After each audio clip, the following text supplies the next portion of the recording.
Alright, so here we have the E250 StripMeister with the retrofit kit. And we got some 2-aught here that we're going to throw through this now. Strips are fairly easy. It only took about 5 minutes to add the motor to the base. Assemble the StripMeister. Only these 4 screws on the bottom. And you let these slack these off a bit. 2 set screws on the actual shaft. And this is 10 times better than the drill.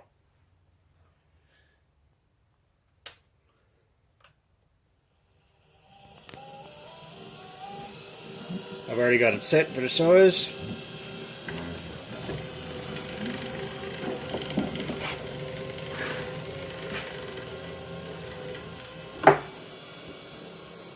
Send it through again the other side.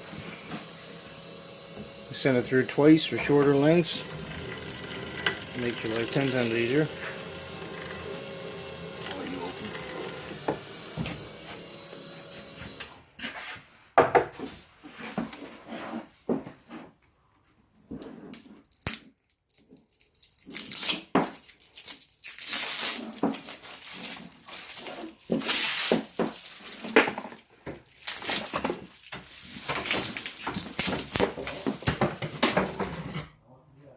There you go.